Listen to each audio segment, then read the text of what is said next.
Hi kiddos, welcome. Today I'm going to show you how to mind map. Now, just like that sounds, this is going to be a map of your mind. So this is really what you're thinking about and what your thoughts are and what your knowledge is about a particular subject. Now, you're going to be able to use this for absolutely any topic moving forward in your life. Now, I love to do these still because it's kind of visual and I get to see what my mind knows, and I can add to it as we go. Now I'm going to demonstrate doing a map of my mind all about tennis to start with. Now the very first thing you're going to need is a large piece of paper. Now you see this is not one of these, but what you can do, I just grabbed a large piece of paper. It just happened to be yellow. It doesn't have to be yellow. This is just the first large piece of paper I found. Now, if you don't have a large piece of paper at home, I'm sure you do have some blank paper.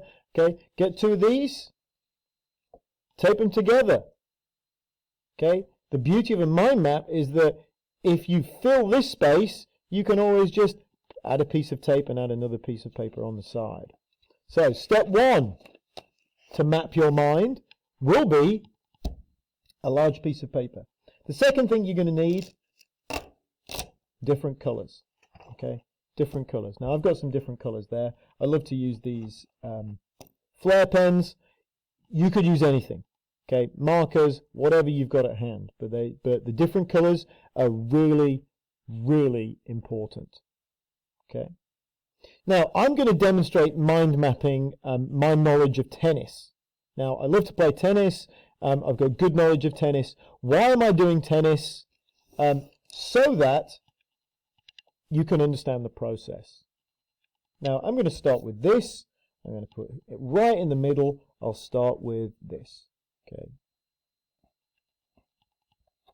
Tennis. Maybe I'll draw myself. Try and draw a quick little racket. Okay, just for fun, because I want to make it look nice. Because this is a record of my learning. I want to make it look good. Okay.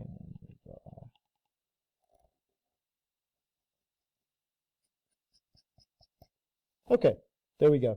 And I'm going to start with this. Here is my topic. Okay, this is all about tennis. And you can draw some zigzags, whatever you want to highlight that in the middle. Okay, and it does have to be in the middle of the page, not to the side of the page, because the map can go in any direction. Now, when you play tennis, okay, you're going to need some equipment. So I'm going to start with this. This is going to be my first thing here.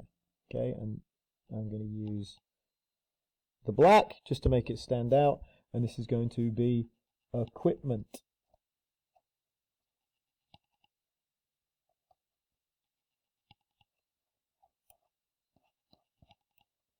Okay, and from my equipment, we need, obviously, balls. Okay, tennis ball.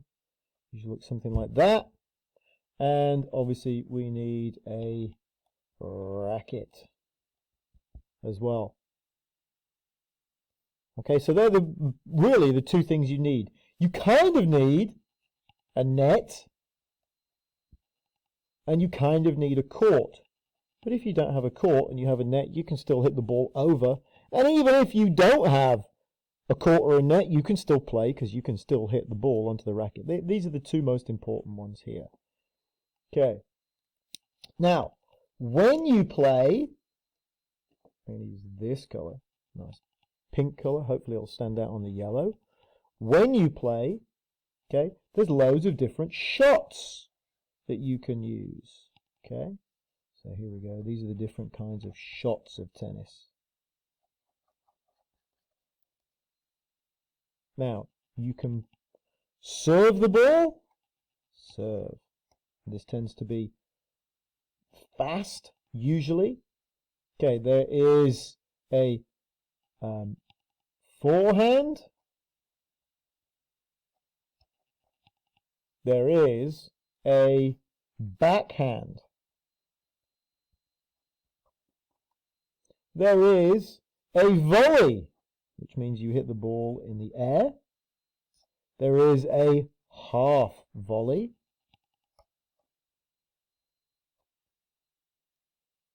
there is what we call an overhead. That's when you hit the ball, guess what? Over your head. And there is also, put one here, running out of room, a drop shot, which is where you hit the ball over the net, but really close to the net, make people run. And then there is a lob, which is where you hit the ball over somebody who has run into the net. So loads and loads of different things. Now, from these, there's a slightly different color. I wonder if this orange will stand out. Let me use a blue. So from here, we also have, that's actually blue, maybe it looks black still. We also have several ways to hit the ball. You can hit the ball with, so I'll put hit the ball. You can hit the ball with topspin, okay, which means that the ball is rotating this way. Okay, you can hit the ball flat. Here's our ball. Okay, which means that you're hitting it in the middle with, so it doesn't rotate either way. Or you can hit the ball with a slice. Okay, and that's where you hit it underneath the ball. Okay, so you hit it underneath the ball. Moving on, there's different surfaces that you can play on. Okay, so you can play on different surfaces.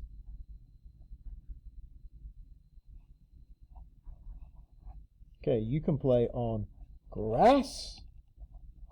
You can play on hard court. You can play on clay.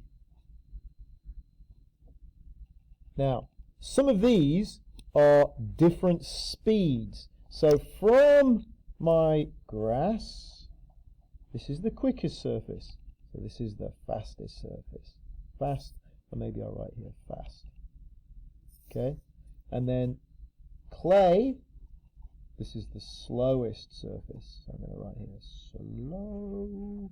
And then hard court is kind of in the middle. Okay, this is the medium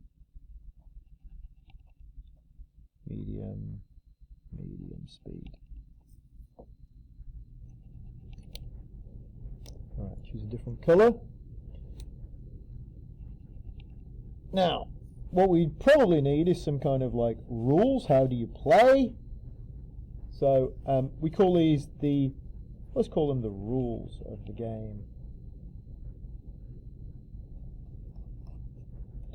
Zigzaggy one, and we've got you win by getting points. So you get a point by, or actually you get a point by hitting the ball over the net, and you get a point by keeping the ball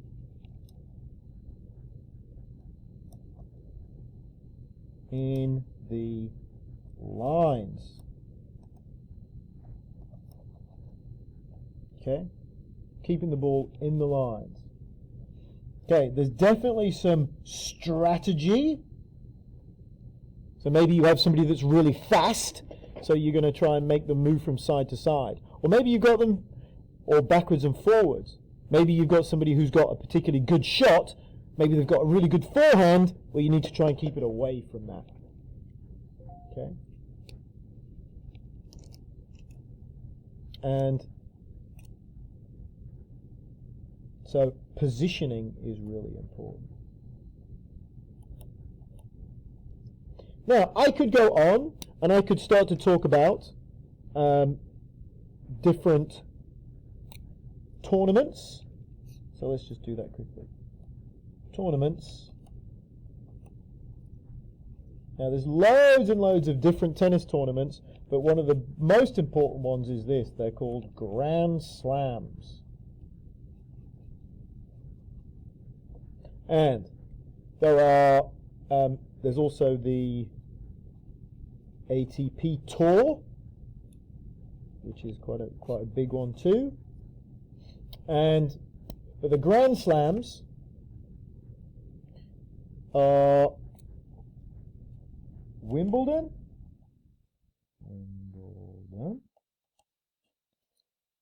there is the Australian Open, the US Open, and Roland Garros. Now, each of these, or these are played on generally different size, different surfaces. I'm going to go back over here, and I'm going to say, here's my Wimbledon, and you'll see that this is where it becomes a map, because I can connect Wimbledon all the way over here with the surface that it's played on. So here's what I'm going to do. I'm going to draw this line here all the way to here. And Wimbledon is played on grass. It's the quickest surface to play on. Maybe I'll use a different color for this. Roland Garros, which is in France, in Paris, is played on clay, and it's the slowest surface. It's played on the slowest surface. And this is played in January every year. Wimbledon is played in July. Because it's played in England, we need the hot weather for the grass because it's outside. You can't play tennis in the rain because the grass gets too slippy. And then the Australian and the US Open, both of these are played on hard courts. Okay, they're played on hard courts. So, we'll put those in there. There are the three different surfaces. Here are the 4 different Grand Slams. Now, you can see I'm starting to fill up this page with all of my knowledge. And I haven't gone over scoring. Okay, that would definitely be another big one I would put over here. Use this color, I don't think. So I would put another one here for scoring. Okay, because the scoring is kind of complicated, but I didn't really want to go over that with you right now. But what I would do is I'm going to make a link here between the points won and my scoring. Okay, these two have a link. So this is where I can start to map my learning. Now, what's cool about a mind map? Well, you can add little pictures to help the learning sticky in your brain. You can start to make connections between things, which helps explain other things, which it helps explain this, and oh, they're connected. And the best bit is you can add to this as you learn more. I'll say it again. The best bit of this is that you can add to this as you learn more. And this becomes a record of what you know, what you're learning, and how you can connect bits of information together. So these are the connections that we talk about in your brain. We're going to be doing one of these on Martin Luther King, but you guys can do this on every subject that you study. It's a really visual way for you to be able to show that. So, I'll put this video up as well, so that you can see it at any time to go back for this as a reference. I strongly advise that you do this for other subjects more than just MLK. Okay, just more than Martin Luther King. Hope you enjoyed it. Hope you understand it. Now you're going to go and use it.